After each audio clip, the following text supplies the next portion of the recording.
네, 한 주간의 스포츠 이슈를 스토커처럼 집요하게 파헤치는 방송이죠. 스포츠에 대해 할 말이 많은 방송 뉴스토커 13번째 이야기를 시작하겠습니다. CBS 노컷뉴스 스토커 애청자 여러분 안녕하십니까? 뉴스토커 진행을 맡고 있는 김대훈 기자입니다. 세월호 참사 13일째를 맞는 4월 마지막 주 월요일인데요. 실종자 가족들의 마음을 아는지 모르는지 지금 진도와 그리고 이곳 서울에도 역시 비가 내리고 있습니다. 그래서 저 또한 아무튼 많이 슬픔이 저절로 느껴지는 하루가 되고 있는데요. 아무쪼록 실종자 수색에 대한민국 정부가 더욱더 박차를 가해 주시고 하루빨리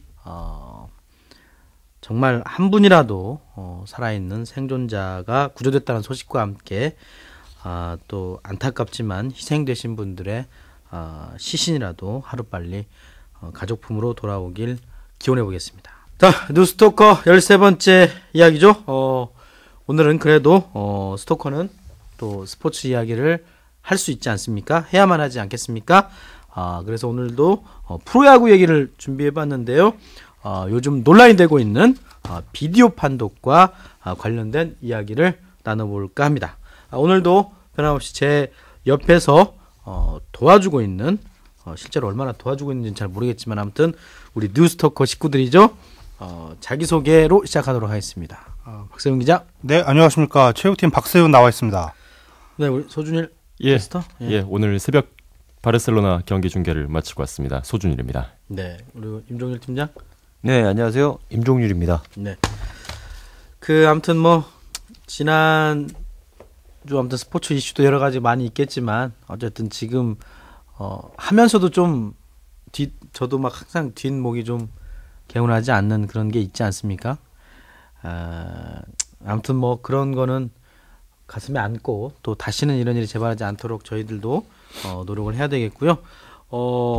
프로야구에서도 그런데 오심, 영심이도 아니고 오심 논란이 좀 끊이지 않고 있지 않습니까? 박세훈 기자? 작년에 사실 유명한 웬만한 선수보다 유명한 박근영 심판이라는 희대의 유명인이 탄생했죠, 심판 중에. 그렇죠. 네. 그래서 작년에 정점을 찍는 줄 알았으나 작년은 예고에 불과했다. 박근영 심판이 어떤 게 가장 큰 오심이었습니까, 작년에? 작년에 가장 유명했던 네. 게 LG와 넥센 경기였는데요. 네. 2루에서 태그도 아닌 포스아웃 상황이었는데 그건 누가 봐도 아웃인데 세이프를 선언하면서 경기의 흐름 자체가 완전히 바뀌어버렸죠. 2013년 6월 15일 LG 대 넥센 경기 MBC 중계. 통사말로는 5개 3루점 막았어요. 1루에 아웃. 세이브 선언됩니다. 그래서 KBO도 이례적으로 즉각 중징계를 내릴 정도로 파문이 있었는데 조금 전에 말씀드린 것처럼 그건 예고에 불과했다. 올해 정말 심합니다. 박근영 심판 저는 이게 주심 보는 심판 장면을 봤었는데 이루심도 이렇게 돌아가면서 이렇게 심판들이 그 조가 있습니다. 조가 있어서 화면전 경기를 하는데 한 명만 구심을 볼 수 없으니까 돌아가면서 그 조가 하게 되는데 보통 한 4명이 한 개 조를 이뤄서 그걸 보게 됩니다. 그러니까 4명, 5명까지. 주심 보다가 1루심 보다, 2루심 보다, 3루심 보다가 이렇게 대기심까지 5명 돌아가면서 하게 되죠. 그 로테이션 순서가 있습니다. 네네네. 그렇군요. 알겠습니다. 그러면 우리 소준일 캐스터도 소나무서도 알겠지만 27일이죠? 불과 며칠 전인데 LG 팬들이 뿔이 대단히 많이 났다고 하는데요.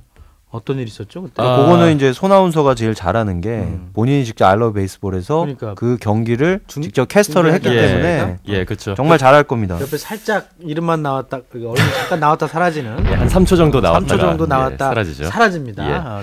소준일 유심 오시기 바라겠습니다. I Love Baseball. 아직까지 인물 정보는 나오지 않고 있습니다. 자, LG 기아전을 제가 주말 3연전을 I Love Baseball을 통해서 제가 전해드렸는데요. 기아전이었군요. 그렇죠. 첫 번째 금요일 경기였습니다. 금요일 경기에서 먼저 한 번에 오심이 나왔어요. 그러니까 기아전, LG전 1차전. 그렇죠. 1차전에서 먼저 오심이 나오고 2차전에서 팀만 바꿔서 또 오심이 또 한 번 나왔습니다. 그렇죠. 기아랑 LG랑 오심에 울고 웃은 거죠. 그렇죠. 첫 번째는 LG 트윈스가 오심의 덕을 봤어요. 그러니까 경기가 세 경기 모두가 이제 박빙의 승부였고 첫 번째 경기는 3대2로 LG 트윈스가 9회 초에 투아웃까지 잡아놓고 앞서 있는 상황이었습니다. 이 봉중근 선수가 이제 기아 타이거즈에서 가장 잘 맞고 있는 브래필 선수와 이제 만났는데 강한 타구를 날렸어요. 타구를 날렸는데 봉중근 선수의 글러브에 맞고 공이 떼굴떼굴 굴렀습니다. 그 구르는 속도와 이제 뭐 여러 가지 조건을 다 생각을 해봤을 때 이건 분명히 안타다. 모든 사람들이 그렇게 생각을 했어요. 근데 봉중근 선수가 끝까지 쫓아가서 넘어지면서까지 어떻게든 송구를 해냈습니다. 그리고 1루에서 아웃이 됐죠. 아웃이 된 순간 모든 사람들이 저건 봉중근의 집념이 만들어낸 아웃카운트다 라고 생각을 했는데 경기가 끝나고 나서 그 초고속 카메라를 돌려보니까 실제로는 1루 베이스에서 1루수의 발이 완전히 떨어져 있었어요. 김용희 선수죠. 그렇죠. 김용희 선수가 베이스를 안 밟고 있었군요. 안 밟고 있었습니다. 그러니까 아웃이 아닌 상황이었는데 아웃이 돼버린 거예요. 그럼 안 되죠. 그래서 이제 선동열 감독이 그것 때문에 화가 단단히 나서 이제 어필을 했는데 뭐 그런 경우에서 판정이 뒤집히는 경우는 거의 없으니까. 그래서 그 경기는 그대로 LG 트윈스가 그 판정 딱 하나로 이제 승리를 했습니다. 그런데 경기가 끝난 건가요? 경기가 바로 끝났어요. 9회 말 투아웃이었으니까. 9회 초 투아웃이었기 때문에 완전히 끝났고 두 번째 날에는 오히려 이제 기아 타이거즈가 이득을 봤는데 2대 2로 이제 팽팽하게 맞서고 있는 상황이었습니다. 안타가 나왔고 오지환 선수가 3루 베이스를 돌아서 홈까지 파고들었어요. 파고들었는데 홈에서 차일목 선수가 오지환을 블로킹을 했습니다. 블로킹에 성공을 해서 아웃 판정이 났는데 이것도 자세하게 돌려보니까 손이 먼저 플레이트를 쓸고 간 거죠. 홈 플레이트를 먼저 쓸고 간 거죠. 근데 이것 역시 오심의 하나다 해서 이제 또 이야기가 나왔죠. 그래서 연 이틀간 한 번씩의 오심의 득을 보면서 그 오심의 득을 본 팀들이 모두 승리를 거뒀어요. 그 장면에서 이제 LG 트윈스가 점수를 올렸더라면 LG가 승리를 할 수도 있는 그런 분위기를 완전히 가져올 수 있는 상황이었는데 그게 계기가 돼가지고 결국은 기아 타이거즈에게 석점을 추가로 내주고 경기가 뒤집히고 말았죠.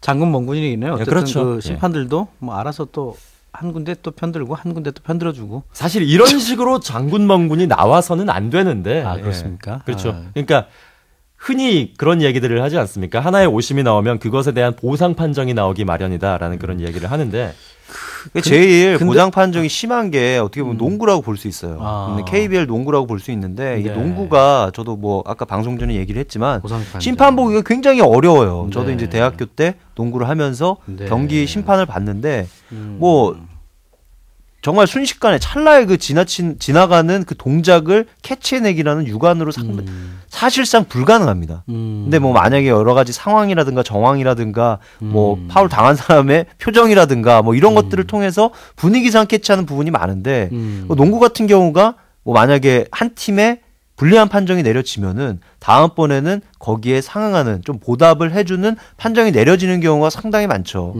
뭐 박세훈 기자가 굉장히 잘할 텐데. 그렇죠. 맞아요. 그 두 분 말씀하신 것처럼 오심보다 심각한 게 보상 판정이에요. 보상 판정. 근데 농구가 심리적으로 그런가 봐요. 그 한 코트 안에서 계속 그렇죠. 연속적으로 경기가 벌어지는데 예를 들어서 누가 봐도 명백한 오심이 났다. 그러면은 그 피해를 본 감독이나 선수들이 뭐 머더 파더 이 신발아 뭐 난리가 날 거 아니에요. 그러면 그 심판이 심리적으로 그 다음에 비슷한 상황이 벌어지면 예를 들어서 뭐 공격자 파울이라 수비자 파울의 경계가 애매할 때는 그 앞서 피해를 봤던 팀 쪽으로 판정이 휘슬이 간다는 거죠. 근데 사실 그게 경기를 망치거든요. 왜냐하면 그게 쌓이면 양 팀 다 열받아요. 그렇죠. 그러나 뭐 저는 그 모르겠습니다. 지금 오심 아까도 방금 우리 손아운서나 여러 사람들이 말했지만 뭐 0.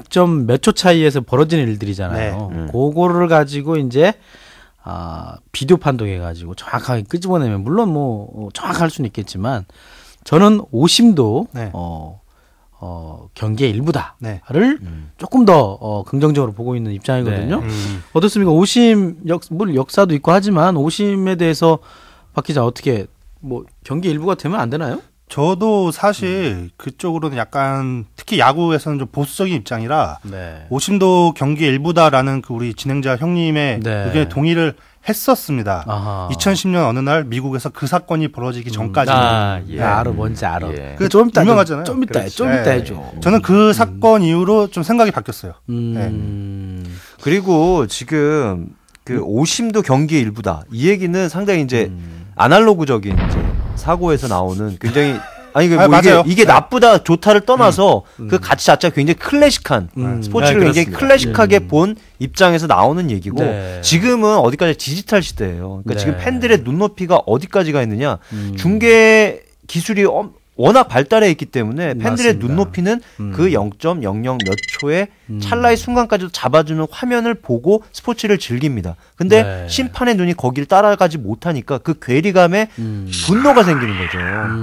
그래서 비디오 판독은 이제 거스를 수 없는 시대의 요구고 네. 지금 국내 프로야구에서 이렇게 오심이 문제가 된 거는 바로 메이저리그가 올해부터 비디오 판독을 굉장히 확대 시행을 하고 있기 때문에 네. 비교가 되니까 더더욱 팬들의 요구가 거세지고 있는 거예요.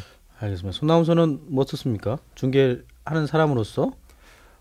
사실 느린 장면을 저희가 항상 확인을 할 수가 있죠. 그렇죠. 네, 확인을 할 수가 있고 누가 봐도 명백한 장면들이 있습니다. 정말로 이제 애매한 장면들도 있는데 명백하게 오심이 나왔는데 그것을 이제 저건 오심이네요라고 딱 콕 집어서 이야기하기가 애매한 그런 상황들이 좀 있어요. 그렇지. 아니 뭐 정확하게 그러니까 그런 장면들도 있고 명백한 오심은 또 오심이라고 지적을 해줘야죠. 그러니까 손아운서 캐스터 역할이긴 하지만 사실 방송을 보시다 보면 네. 캐스터나 해설자들이 굉장히 좀 그 표현 같은 거를 보수적으로 하려고 하는 경향들을 확인을 하실 거예요. 이제 그렇죠. 조심스럽게. 굉장히 조심스럽게 이야기를 하죠. 네. 그러니까 말 한마디에 저희는 모두 책임을 져야 하기 때문에 뭐 그런 측면들도 있고 그런 건 해설위원한테 맡기세요. 근데 일단 손아운서는 혼자 하니까. 그렇죠. 저는 아직까지 야구에서는 혼자 하니까. 야구에서는 혼자 하니까. 그럼 북치고 장구치고 하면 되지. 뭘 그렇게 어려워해. 힘들어져요.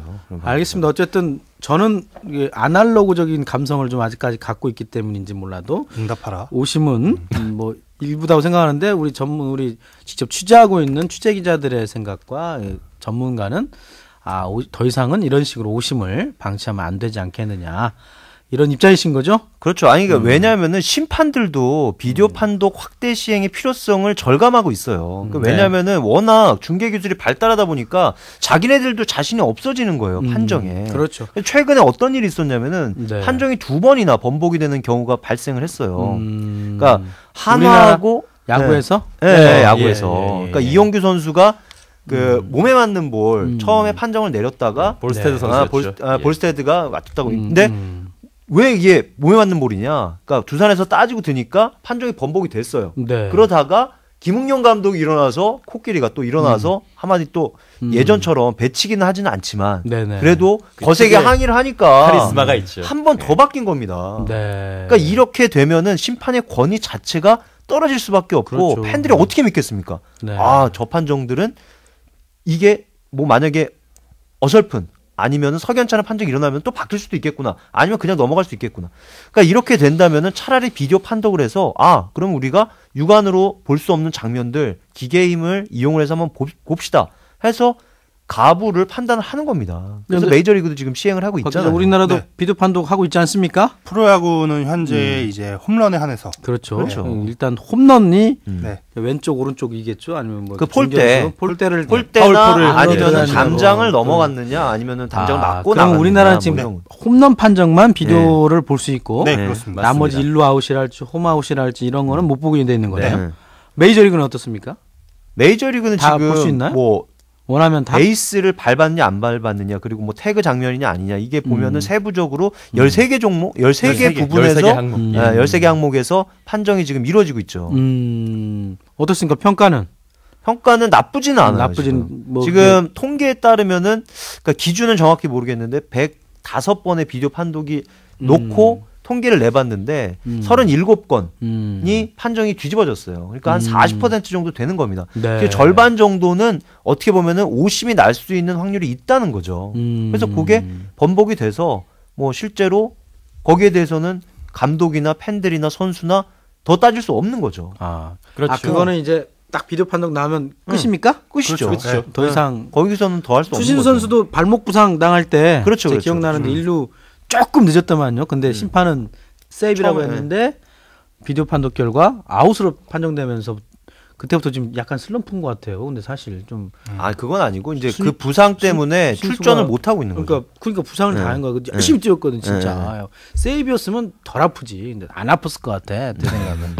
근데 아웃돼 버렸으니까. 그거는 이제 추신수한테 물어보면 되고. 알겠습니다. 그러면 혹시 뭐 대한민국의 가장 최악의 오심 그리고 메이저리그의 최악의 오심 뭐 기억나는 거 있습니까, 박세영 기자? 메이저리그는 그거 2010년 그 조이스 심판 사건밖에 기억이 안 나요. 그 아마 퍼펙트 게임 얘기하려는 거죠. 그거 좀. Ground ball, right side. Cabrera will cut it off. Galarraga covers. He's out. Oh, he's safe. He is safe. 가장 최악의 백악관까지 나서서 번복을 해달라라고 했던 건데 어떤 건 좀 자세히 설명 좀 해주시죠. 그게 2010년 6월이었던 걸로 기억하는데 네. 그 클리브랜드랑 디트로이트 게임이었어요. 네네네. 디트로이트 아만다 갈라라가라는 선수가 갈라라라 뭐 이더라고. 9회 2사까지 퍼펙트.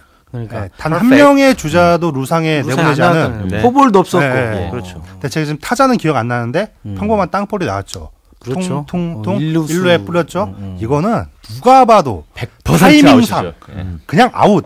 근데 매조스 심판이 갑자기 무슨 약을 빨았는지 뭘 했는지 세이브를 판정해서 그 경기장이 들썩거렸죠. 네. 뭐 다 나오고 난리도 아니었어요 그때. 네네. 갈라라가 완전 멘붕 오고 그거 한 방으로 뭐 퍼펙트는 물론이고 노이트까지 깨졌으니까. 네. 그 다음에 안타 맞았나요? 그게 안타죠. 그게 안타죠. 그리고 경기는 끝났죠. 끝났죠. 네. 그래서 어쨌든 갈라라가가 이겼는 승리 투수는 되긴 됐는데 완봉승으로 끝났네요. 완봉승으로. 평생에 한 번 올까 말까한 기회 아닙니까? 그래서 경기 끝나고 난리가 났죠. 즉각 메이저리그 심판 쪽에서는 오심을 인정했고. 네. 근데 그게 기록지에 끝나고 사인하면 땡이에요. 그건 절대로 바뀔 수가 없거든요. 그래서 말씀하신 것처럼 뭐 백악관까지 나서가지고 야 이건 좀 어떻게 안 되겠냐. 좀 해달라고 요청했다고 합니다. 사실 그때 공식적으로. 그 전까지만 해도 그 아날로그적인 관점에서 심판 오심을 바라보는 사람들의 목소리가 득세하는 상황이었는데 그게 한 방에 뒤집히는 사건이 그거였죠. 그렇죠. 제가 보니까 지금까지 미국 메이저리그에서 140년이라고 하는 것 같은 역사에서 지금까지 23번째였고요. 그게 이제 21번째 되는 퍼펙트 경기였답니다. 근데 이제 21번째는 아까 뭐 갈라라 그 친구가 이제 날려먹은 거죠, 사실. 근데 뭐 오히려 더 용서해주고 대인배처럼 행동했다 또 이렇게 또 후문이 있더라고요. 제가 기사를 봤을 때 조이스 심판이 뭐 눈물까지 흘리면서 사과를 했다고 하더라고요. 기자회견을 해서 공식적으로 기자회견에서 눈물까지 흘리고 근데 좀 나이 드신 할아버지더라고요. 좀 안타깝긴 한데 그렇다면 한국 갈라라가가 거기서 이제 그 조이스 심판을 위로하는 한마디가 명언이었습니다. Nobody is perfect. 그 누구도 완벽하지 않다. Nobody is perfect. 자기의 퍼펙트를 날린 심판에게 Nobody is perfect. 그럼 그 갈라라 지금 뭐 하고 있습니까? 그날 이후로 그래요. 그날 이후로 아마 경기들 나오는지 안 나오는지 잘 모르겠는데. 퍼펙트 is nothing이겠지만 걔는 아무도 지금 못하고. 알겠습니다. 참 그렇게 해서 아무튼 그게 논란이 더 증폭이 돼서 메이저리그는 비디오 판독이 도입이 돼서 올해부터 비디오 판독을 한 13가지의 가능성을 두고 항의를 하면 뭐 몇 회에 한해서 이런 게 있습니까? 뭐 제한은 없습니까? 제한이 있죠. 그 뭐죠? 한 경기 한 번. 딱 한 번? 탈락 한 번? 다만 그 판정이 그러니까 비디오 판독 기회를 써서 판정이 번복이 됐다. 그러니까 비디오 판독을 요청한 게 옳았다라고 되면은 그 기회는 하나 더 갖고 있는 거죠. 하나 더 생겨요. 그러니까 네가 틀렸어 하면 없어지는 거지만 맞았으면 한 번 더 할 수 없다는 거죠. 그런데 한 번 더 계속 맞추면 아니요. 딱 한 번 더 해서 끝. 1+1. 두 번. 딱 1+1. 맥시멈 2번. 그렇군요. 그리고 걔네는 방식이 좀 특이한 게 우리도 그렇고 뭐 메이저리그도 그렇고 홈런 리플레이 같은 경우는 그 심판이 리플레이를 하러 그 비디오 영상실에 들어가서 그 현장에서 바로 처리하잖아요. 근데 메이저리그는 그렇게 안 한다고 하더라고요. 뭐 듣고 있던데 둘이서 이렇게 사무국에 리플레이 본부가 있어요. 저 워싱턴인가 뉴욕에 있는 뉴욕에 있다 그러더라고요. 동부에 있습니다. 그래서 LA에서 사고가 나면은 그쪽으로 연락을 때리는 거예요. 그럼 거기서 영상을 보고 영상이 다 와요 그쪽으로. 거기서 판단을 내려주는 거죠. 얘기를 해주더라고요. 이게 난 심판 내가 봤거든요. 두 사람 심판이 헤드폰 큰 거 쓰고 있어요. 이게 영상 판독이라는 거에서 그러니까 누가 오죠. 누가 한 명이 와서 그 핸드폰을 들고 장비를 들고 있는 다가 뭐 듣고 있다가 딱 이렇게 하더라고. 주진수 거 내가 봤는데 그래가지고 그게 이제 메이저리그 중계를 보면은 그 미국 지도가 나오고 각 그 경기장이 있는 그 거점들이 나오는데 그게 이제 메이저리그 중계 보면은 아마 그 청취자분들도 아마 보신 적이 있을 겁니다. 그 라인이 쫙 미국 뉴욕으로 연결되는 게 있어요. 빨간 선으로. 그러니까 그게 뭐냐면은 그 연결이 돼서 만약에 뭐 LA에서 뭐 비디오 판독 요청이 들어왔다. 그럼 그게 한 라인으로 저 미국 동부 지역 뉴욕에서 그 본부 연결이 돼서 50 여부를 가려주는 겁니다. 시차도 다를 텐데. 거기는 야근자가 있는 거죠. 네, 심판들이 있으니까. 그러니까 그 사람들이 이제 실수를 하면 뭐 어쩔 수 없지만 어쨌든 보완을 해주는 거예요. 예, 딱 보완을 해줘서 한 군데에서 한다는 거잖아요. 그렇죠, 한 군데에서. 그렇죠. 아, 그런 시스템. 아, 이건 몰랐네. 그래서 내가 왜 헤드폰 끼고 보지? 우리는 뭐 통 속에 이렇게 들어간다든지 이렇게 검은데 이렇게 밝으면 안 보이니까 그럴 줄 알았는데 뉴욕에서 이렇게 알려주는군요. 네, 그렇죠. 그래서 그게 오히려 더 권위를 더 세워주는 것 같아요. 우리가 다 책임진다. 혼나잖아요. 그리고. 네. 그러네. 그런 권한을 우리 CBS가 가져와서 우리가 오심 판독해서 돈 좀 벌지 뭐. 그러니까 우리는 그렇게 하려면은 한 2천억 필요할 것 같습니다. 2천억이나 정도. 우리나라에서도 2천억까지는 너무 많다. 펀딩하지 뭐. 몇백억까지는 필요할 것 같아. 비디오 판독을 하고 싶으나 메이저리그처럼 하고 싶으나 하지 못하는 가장 큰 이유가 예산상의 문제죠. 돈이죠. 그 어떤 좀 그 미국 메이저리그에서 비디오 판독 시스템 도입하는데 300억인가가 들었다고 해요. 300억인가 들었다고 하는데 그 우리나라는 그렇게까지는 100억 정도. 그렇죠. 한 100억 정도. 각 경기장마다 이제 10개 구단이 이제 되니까 경기장마다 하면 10억 정도가 든다고 하는데 그러니까 우리는 지금 현 상황상 그렇게 메이저리그처럼 하기보다는 아마 중계방송의 힘에 좀 의존을 해야 될 것 같아요. 뭐 손아운서가 그건 잘할 것 같아요. 그 각 방송사마다 카메라를 설치하는 위치가 미묘하게 다르고 앵글도 다르고 그래요? 예, 가지고 있는 카메라도 다릅니다. 그 트레이드 마크 같은 초고속 카메라들이 있어요. MBC 스포츠 플러스 같은 경우에는 뭐 프리즘 내지는 뭐 피칭캠 같은 그런 맞아. 고유의 이름을 가진 것들이 있고 뭐 다른 저희 KBSN 스포츠라든지 다른 회사들도 마찬가지고요. 그렇기 때문에 어떤 방송국에서 그 경기를 중계하느냐 그리고 어떤 구장에서 그런 상황이 나왔느냐에 따라서 모두 앵글이 다릅니다.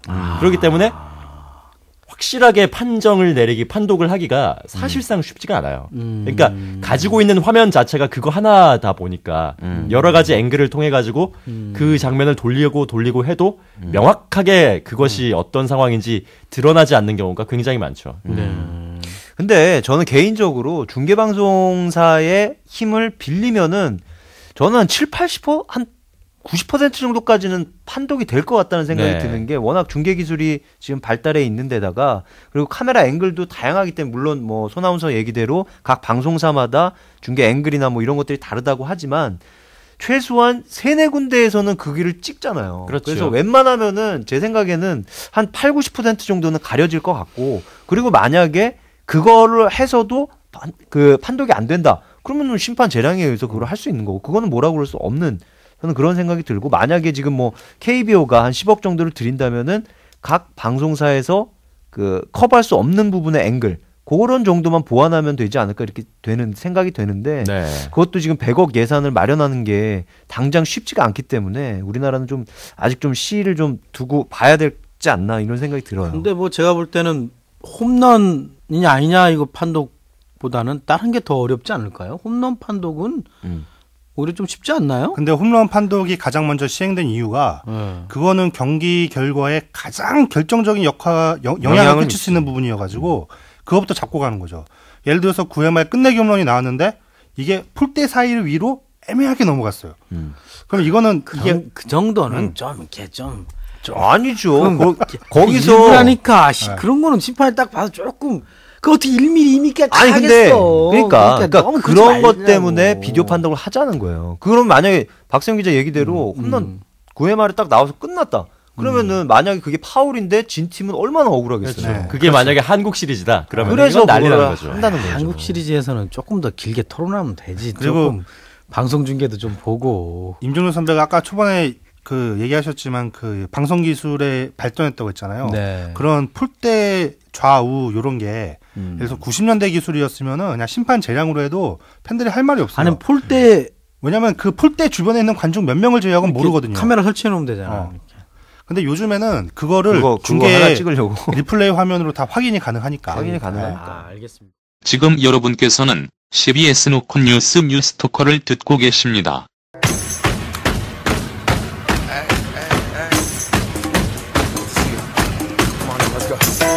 그럼 메이저리그 최악의 오심이 그거였고, 그럼 한국 국내는 최악의 오심 기억나는 거 없나요, 임종 기자? 그러니까 뭐 서두에 얘기했지만은 네. 이게 지난해 6월 15일 경기였어요. 그 LG하고 넥센 경기, 넥센 경기 때 그게 최악입니까? 나이트가 그러니까 나이트 그 표정이 아직까지 잊혀지지가 않아요. 그러니까 이닝을 종료한 줄 알고 더그아웃으로 향하다가 심판 판정을 보고 왓! 그 초고속 카메라의 입모양이 정확하게 잡혔어요. 투수가. 네. 그러니까 왓까지만 나왔지 그 다음에 나올 말이 있어. 왓 이렇게 나와야 되는 거예요. 나와야 되는데 그거는 박세영 기자 얘기한 것처럼 육안으로 봐도 정말 선명하게 아웃인데 그러니까 이게 세이프 판정이 돼서 볼이었어요, 볼?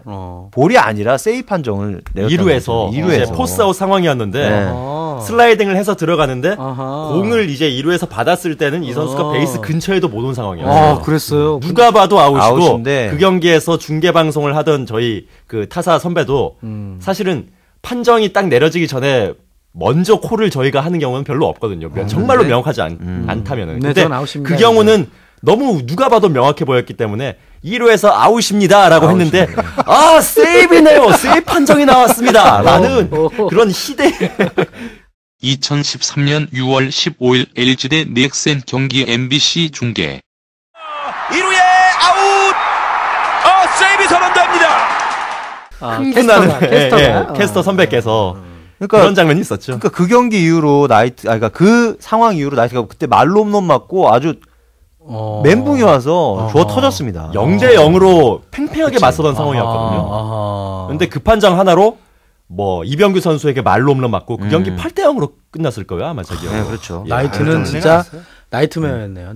그렇죠. 나이트메어. 그러니까 이게 그러니까 KBO에서도 이례적으로 중징계를 내렸고 그때 무기한 징계를 받았어요. 무기한 2군행. 그 이루수 심판이 박근영 심판. 박근영 심판. 서두에 말했던 박근영 심판이셨네요. 근데 박근영 심판이 또 이제 9월 달에 또 한 번 두 번째 무기한 징계를 받아요. 또? 예, 그게 SK와 두산의 경기였는데 그때 이제 뭐 역시 세이프 되는 상황이었는데 그걸 아웃으로 선언하면서 어디에서?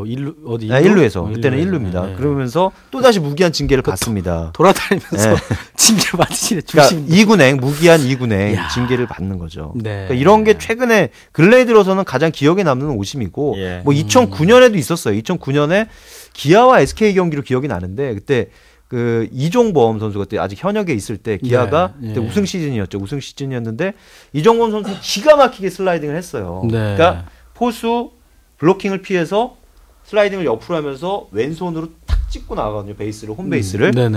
이거 잘 안 들렸겠는데.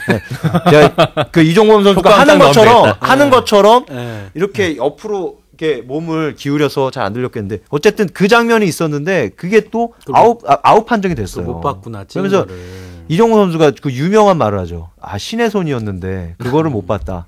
심판이. 그런 얘기까지 나올 정도로. 알겠습니다. 근데 무기한 2군으로 갔는데 어느새 왜 1년 만에 또 박근영 심판은 무기한이니까 다시 왔죠. 어떤 기한이 정해져 있는 게 아니니까 내일 올 수도 있는 거 우리가 무기한하면 약간 무기징역이 개념으로 알고 있잖아요. 영원히 안 나올 것 같은데 기한이 없는 거예요. 기한이 없는 겁니다. 당장 내일 복귀해도 무기한이죠. 그런 거였어? 그건 아니지.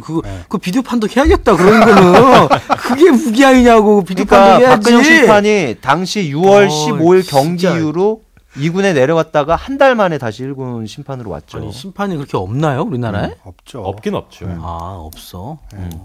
그래서 박근영 심판이라도 있어야 돼요? 네. 아니 그게 아니라 그러니까 이거는 제가 봤을 때는 그러니까 노바리스 퍼펙트니까 심판도 실수를 할 수가 있습니다. 있죠. 실수를 할 수가 있는데 이게 너무 잦잖아. 근데 너무 잦은 게 원인이 뭐냐? 그 근본적인 원인도 좀 따져봐야 되는 거예요. 아까 얘기했던 중계 기술의 발달로 인한 심판들의 압박감, 부담감 이런 것 때문에 어떤 노이로제에 걸릴 수도 있죠. 그러니까 그렇기 때문에 판정을 내리는데 이거 뭐 실수가 나올까 말까 오히려 그런 불안한 상태에서 실수가 더 많이 나오는 거죠. 실제로 작년 시즌에 이제 오심 논란이 굉장히 정말로 이례적으로 많이 일었었는데 박근영 심판의 그 오심 이후에 다른 심판들도 덩달아 오심을 저지르기 시작하면서 도미노 현상이죠. 도미노 현상처럼 일어났어요. 그래서 현장에서는 심판들이 굉장한 압박을 받고 있다라는 이야기가 들리더라고요. 그래 아무튼 이런 말씀 쭉 들어보니까 국내 프로야구에서도 비디오 판독이 굳이 없어도 어떤 규정만 잘 지어놓고 그리고 또 페널티를 또 확실하게 주면 되잖아요. 막 신청하면 안 되잖아요. 아주 중요한 순간에, 그러니까 일반적인 뭐 순간에서 뭐 투아웃에 뭐 있잖아요. 7회에 뭐 일루 그냥 가다가 뭐 조금 차이 나서 죽는 거 뭐 이 정도는 뭐 익숙이 되잖아요. 사실은 큰 지장은 없는 거 아닙니까? 근데 중요한 순간에는 아무튼 의심이 된다 하면 판독을 해봐서 거기에 따르는 그걸 무리하게 요구했을 때는 페널티도 도입하는 그렇게 해서 전 도입해도 좀 말씀 듣고 보니까 괜찮다는 생각이 드는데 다른 종목들은 어떻습니까? 다른 종목들도 다 농구나 그렇죠. 뭐 현재 프로 농구는 비디오 판독제를 하고 있습니다.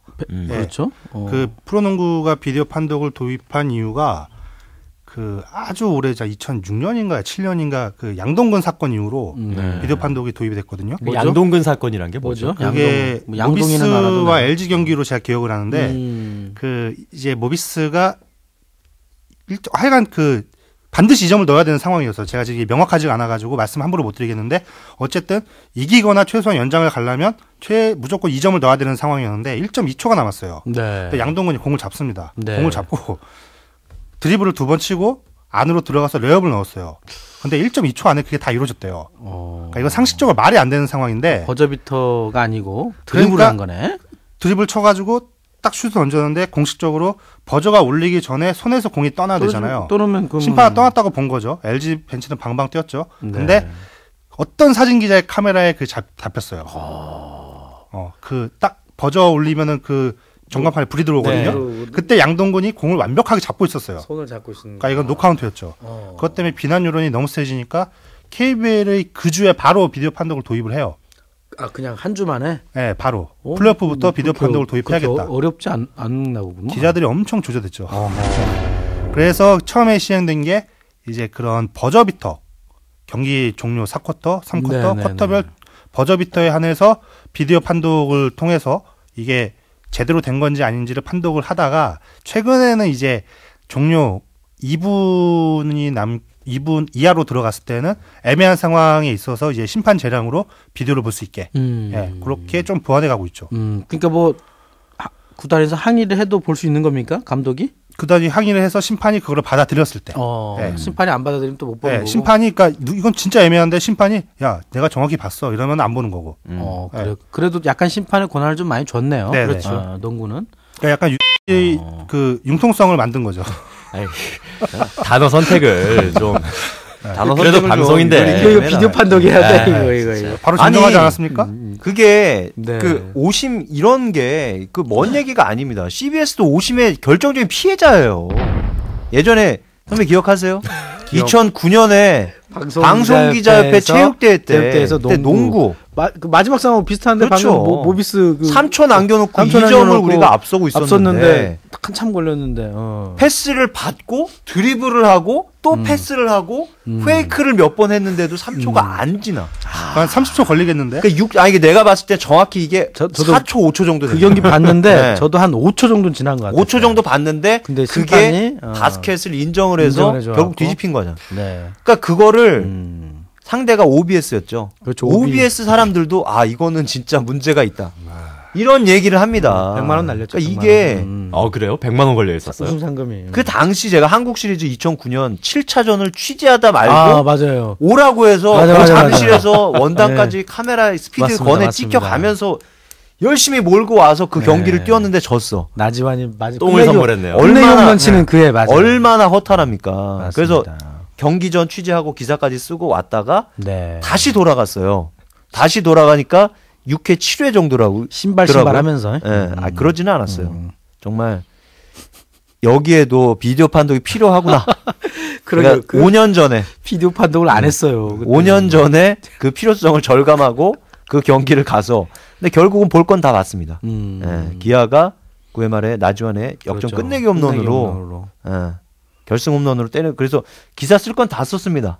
어쨌든 그게 하늘의 뜻이구나. 비디오 판독해야 됩니다. 썼는지 안 썼는지. 그러니까. 알겠습니다.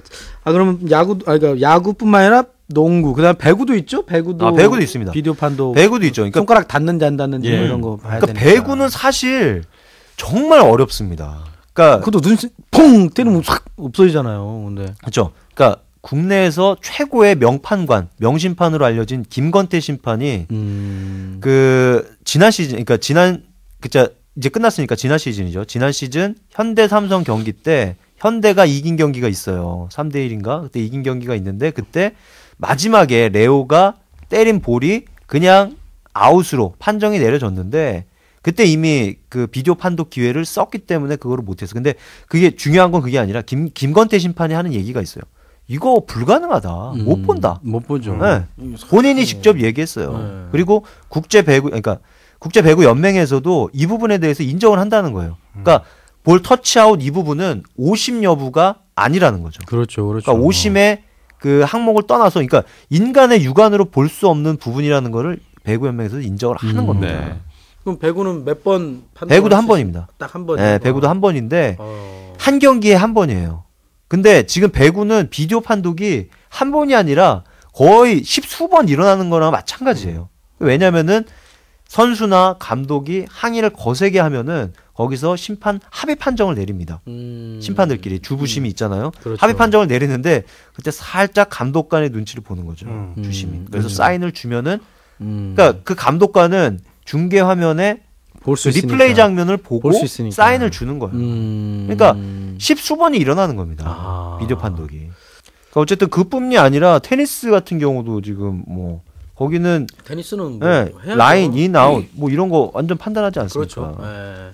알겠습니다. 이렇게 전체적으로 아무튼 기술이 발전되면서 옛날에는 어쨌든 사람의 감각으로 정확히 봐야겠지만 이제 기술이 발전되기 때문에 이제 비디오 판독도 제가 볼 때는 뭐 어쨌든 더 시급히 도입하는 거는 뭐 시간 문제인 것 같은데요. 그렇죠. 더 이제 확대되는 거는 내년 경기부터 그러겠죠. 비단 프로 종목만 아니라 지금 쇼트트랙 같은 경우도 비디오 판독을 하잖아요. 그러니까. 아니 뭐 육상도 있고 다 그러고 보니까 다 있네. 올림픽 때도 비디오 판독이 아니라 그거는 심판이 이제 리플레이 장면을 보고 어쨌든 기술의 힘을 의존을 한다는 거죠. 알겠습니다. 어쨌든 그래도 저는 그래도 아무튼 인간을 좀 믿자. 기계에 의존하다 보면 그러나 또 그게 또 매수가 될 수도 있고 심판이 또 매수될 수도 있고 또 이렇게 또 안 좋은 일도 엮일 수도 있잖아요.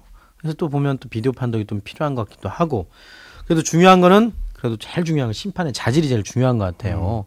그래서 교육 프로그램이랄지 이런 거가 좀 필요하다는 생각이 들지 않습니까, 박세훈 기자? 교육 프로그램. 그렇죠. 심판이 되는 거는 제가 알기로는 대부분 선수 출신이 되는 거기 때문에 네. 그러나 또 심판 또 다르잖아요. 또 선수라고 다 아는 건 아니잖아요. 그런데 일단 선수 출신이어야 하는 게 아무래도 그 경기의 주요 맥락 이런 거를 따로 가르치는 것보단 직접 해보면서 이해한 사람들이 아무래도 숙지하는 게 빠르겠죠. 특히 룰 같은 경우는 그렇고. 그래서 이제 종목마다 선수 출신이 대부분인 거고 아마 농구에서 제가 알기로 지금 심판 교육하시는 분이 선수 출신이 아닌 걸로 알고 있어요. 네, 근데 그분은 지금 평판이 가장 좋습니다. 네, 의외로 또 그런 부분도 있고 그 심판 교육 문제. 근데 이제 그 심판이 또 나중에 한번 좀 집중 한번 분석 한번 해주세요. 그런 얘기는 있어요. 이제 농구 얘기를 잠깐 하자면 그 우리나라 감독, 특히 국가대표 감독을 맡아서 국제대회를 다녀온 감독들은 공통적으로 하는 얘기가 야 갔다 와 보니까 우리나라 KBL 심판들 진짜 잘 보는 거더라. 네, 그 얘기를 해요. 근데 그 심판들이 왜 가끔 그렇게 사고를 치느냐 그 영향도 있다고 하더라고요. 특히 플레이오프 기간 때 사고가 많이 일어난 이유가 큰 경기에 들어가면 아무래도 뭐랄까 신뢰도가 높은 심판을 자주 기용해야 되지 않겠어요? 맞습니다. 그러면은 뭐 이틀 연속 이렇게 들어가는 일이 다반사예요. 근데 서울에서만 이틀 연속 하느냐 아니거든요. 뭐 서울에서 하고 다음날 부산에서 하고 인천에서 하고 뭐 전주에서 하고 피곤하네. 심판이 피로도가 쌓이면 쌓일수록 오심의 확률이 높아진다는 거죠. 네. 그런 지적을 하는 전문가들이 굉장히 많더라고요. 네. 알겠습니다. 어쨌든 그 비디오 판독이 또 다 정답은 아니니까 사실 정답은 아닌 게 그 진짜 이게 진짜 나 욕하면 안 되죠. 진짜 어이없는 사태가 작년에 농구판에 하나 있었거든요. 비디오 판독을 했습니다. 네. 근데도 오심이 나왔어요. 비디오 판독으로도 오심이. 왜? 그 작년 모비스와 SK의 챔피언 결정전 2차전이었는데 네. SK가 이제 지고 있는 상황에서 4쿼터 마지막 공격에 나섰어요. 무조건 골을 넣어야지 승부를 뒤집을 수가 있어요. 김선영이 공격을 하다가 돌파를 하다가 수비한테 맡겨서 이제 외곽으로 급히 빼줬죠. 거기서 공격권을 죽이면 안 되니까. 그래서 그 공이 일자로 쫙 코트 밖으로 나갔어요. 그러니까 심판은 김선영의 실책을 선언하고 모비스의 공격권을 선언을 했죠. 근데 이제 SK 벤치가 바로 앞에 있었는데 방방 뛰는 거예요.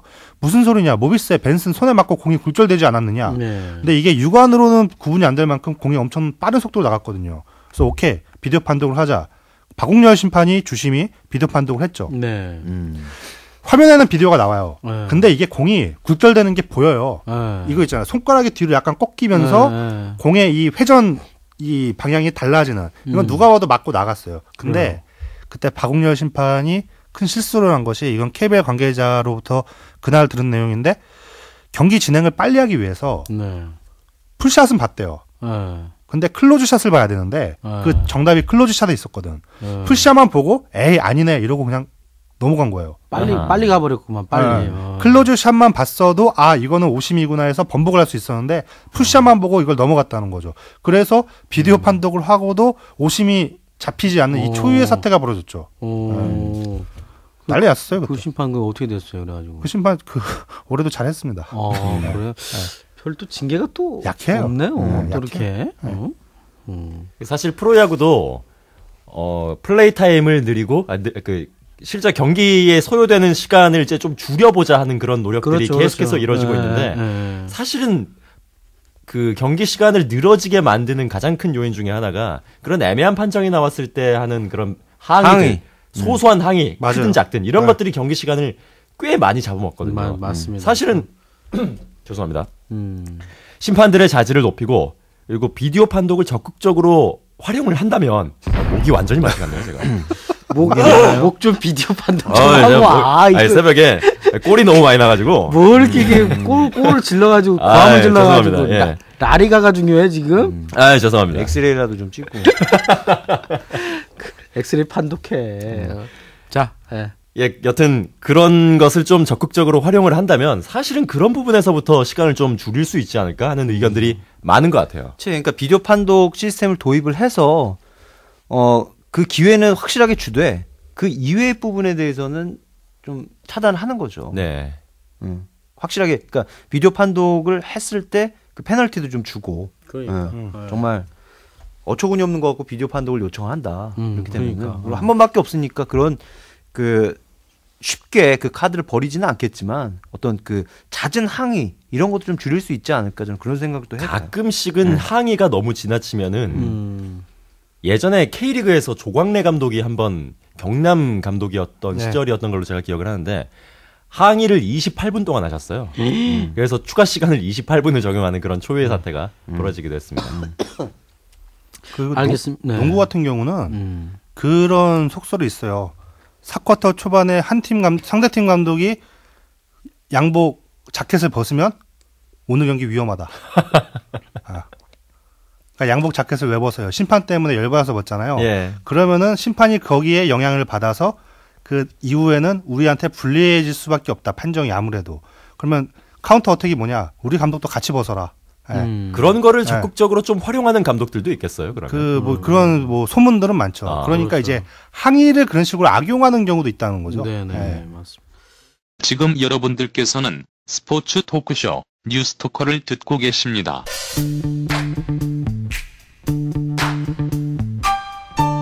네, 알겠습니다. 지금까지 비디오 판독 50 논란 한번 얘기해봤는데요.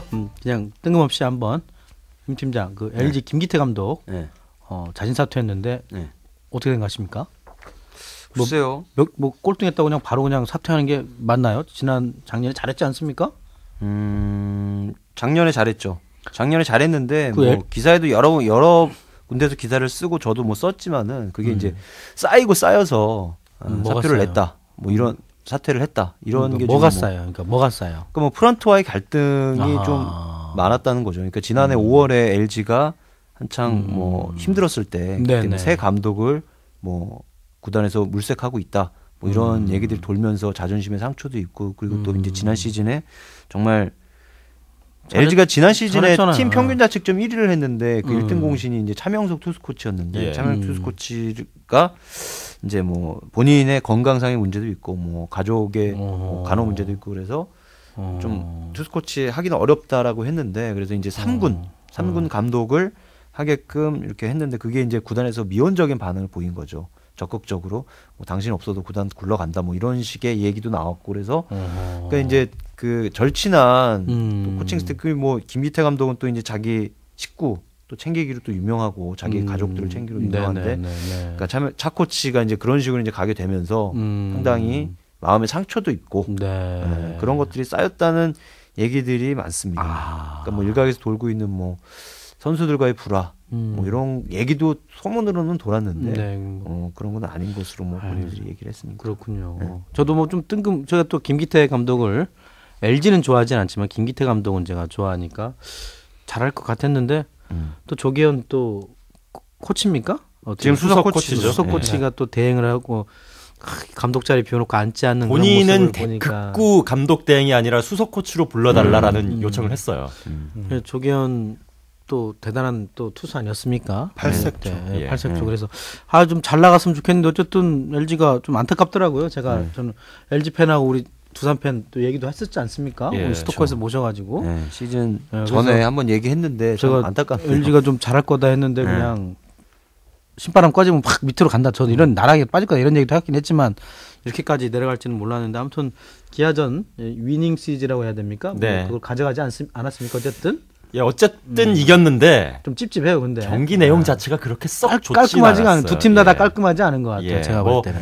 뭐 양팀 선수들의 뭐 기량이라든지 뭐 그런 문제도 있겠지만은 뭐 좀 벤치에서 적극적으로 작전을 내고 이제 과감하게 움직이고 하는 것들이 김기태 감독이 있었을 때보다는 아무래도 수석 코치니까 그리고 아직까지는 밖에서 김기태 감독에 대한 그런 어떤 동정적인 여론 뭐 이런 것들이 많다 보니까 벤치에서 적극적으로 나설 수 없는 것이 아닌가 하는 그런 추측들도 좀 있더라고요. 아직까지는. 임기자 차기 감독 그럼 뭐 좀 물망이 하마평이 있나요? 김기태 감독 지금 뭐 후임으로 당장 감독을 이렇게 선임하는 거는 여론이 너무 안 좋아지기 때문에 지금은 물러난 경우도 사실 없죠. 흔하지 않는 경우죠. 그렇죠. 시즌 초반에. 그죠? 근데 역대 4번째인가 뭐 그렇게 그러니까 시즌 시작하고 짧은 기간에 사퇴를 한 감독으로 이제 기록이 돼 있는데 근데 지금 상황에서 새 감독을 영입을 하면은 LG 구단은 완전 여론의 문매를 맞게 되겠죠. 그렇게 떠나보내고 뭐 이렇게 지금까지 아직까지 엔트리에 김기태 감독이 있잖아요. 그래서 돌아오면은 LG 쪽에서는 돌아오면은 가장 좋은 시나리오다 이렇게 얘기를 하고 있는데 이제 사실 LG가 그동안 이제 그 10년 연속 가을 잔치에서 소외되지 않았습니까? 그래서 대대적인 감사가 있었어요. 2012 시즌 끝나고 12년 시즌 끝나고 그러면서 어떤 그 구단 프런트들이 대대적으로 물갈이가 됐죠. 나간 분들도 있고 보직을 변경한 사람들도 있고 그러면서 어떤 그 복지부동이 좀 이루어지지 않았나 이런 생각도 들고 그러니까 서슬푸른 그리고 LG 쪽이 구단주를 비롯해서 그룹 수뇌부들이 야구에 대해 굉장히 관심이 많잖아요. 그러니까 일거수일투족이 감시당하고 막 이런 부분이니까 뭐 투자를 그동안 대대적으로 해왔음에도 성적이 안 나오니까 그런 감사들이 일어난 거고 그러면서 외국인 선수라든가 FA 영입에 되게 소극적이게 되고 그래서 김기태 감독이 올 시즌 전에 굉장히 지난 시즌에 2위를 했으니까 정규리그 2위를 했으니까 좀 그러니까 선수 보강을 좀 원했는데 작년에 사실 FA 시장 역대 사상 최고액에 오가지 않았습니까? 맞습니다. 뭐 강민호 75억에 뭐 정구는 70억, 뭐 65억, 67억이죠 이용규. 그러니까 이렇게 수십억씩 빵빵 터지는데 LG는 아무도 없었어요. 맞아요. 오히려 이대영을 이제 뭐 어쨌든 이대영은 뭐 어쨌든 LG에서 약간 좀 계륵 같은 존재였으니까 알터니가 빠졌다는 그런 평가도 있지만 어쨌든 보강은 없이 그러니까 들어온 사람 없고 나간 사람만 있어요. 있죠. 거기다가 뭐 손아운서가 얘기했던 항상 얘기하는 에이스 리즈의 공백 이런 것도 있고 그런데 그 영입 과정에서 좀 소극적으로 했다는 거죠. 그러면서 이렇게 지원을 안 해주면서 어떻게 하겠느냐 그런 서운함도 아마 있었을 겁니다. 김기태 감독이. 알겠습니다. 갑자기 이제 김기태 감독이 자진 사퇴해버리니까 좀 아무튼 LG는 머리 빡빡 깎고 심기일전해서 했지만 그 팀이 저도 팬인데 LG 팬이시죠? 1990년 어린이 회원. 차기 감독이 누구냐가 이제 관심이던 시기다 이러면은 거기서 감독 얘기가 나온대요. 누가 좋겠어 이런 식으로 했는데 그 한마디 한마디가 어쨌든 간에 그 압박감처럼 느껴질 수 있는 거죠. 그리고 실제로 그 김기태 감독이 있을 때도 위에서 그 선수 기용과 관련해서 이런 것들이 실시간으로 좀 내려오는 경우가 있다고 해요. 현장 거기서 마탱이가 가거든요. 사실 이런 경우가 축구에서도 있는데 네. 그 뭐 구단은 밝히지 않겠습니다만 구단주가 감독한테 경기 중에 무선이든 뭐든 때리는 거죠. 아하. 야, 제가 나가야 되지 않겠어? 네. 그럼 감독은 돌아버리거든요. 그렇죠. 근데 진짜 웃긴 거는 한 그 구단주인가 단장인가가 경기 중에 자꾸 실시간으로 그렇게 날리는데 그분의 말을 들으면은 그게 다 통했대요. 뭐 그런 사례도 있고 한데 네. 어쨌든 그거는 현장을 막가게 하는 거거든요. 그렇죠. 근데 LG가 그런 게 좀 유명한 구단이었죠. 김기태 감독 같은 경우도 그 영향이 있었다고는 하더라고요. 네. 알겠습니다. 저도 그냥 궁금해서 한번 여담으로 한번 말씀 나눠. 김기태 감독 모 선수에 대해서 상당히 불만을 갖고 있었는데 그 선수가 바로 뭐 1군에 올라오게 되고 뭐 이런 상황들이. 알겠습니다. 뭐 권한이 없으면 정말 일하기 싫거든요, 사실. 그래야 책임감도 생기는 건데 네.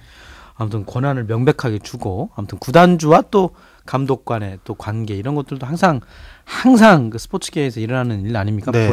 불협화음.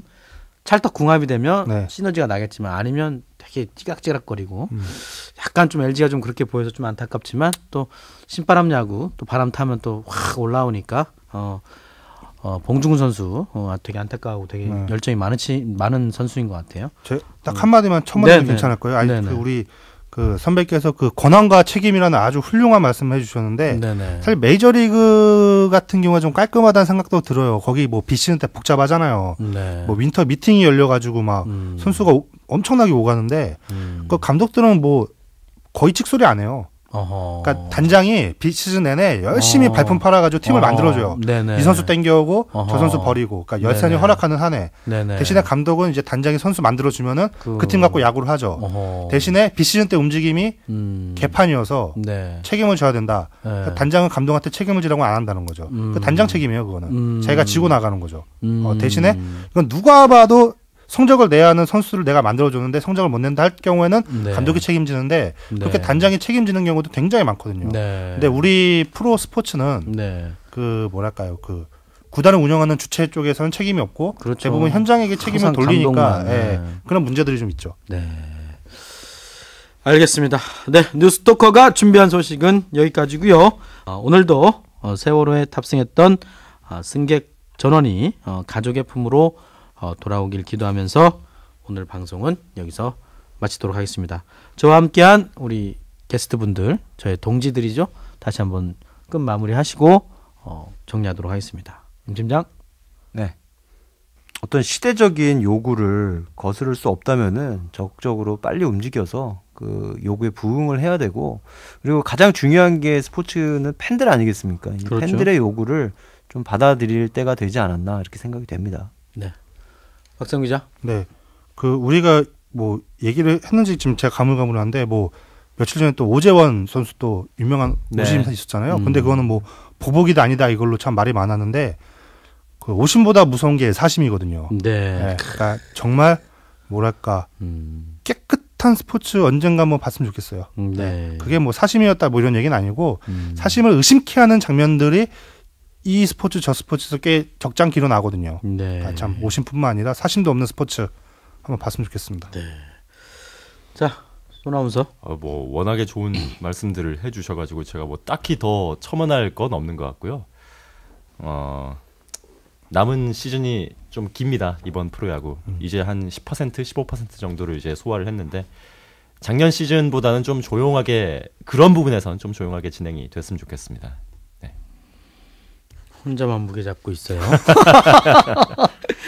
네, 다음 주는 보다 더 기분 좋은 스포츠 소식을 찾아들고 여러분께 인사드릴 것을 약속드립니다.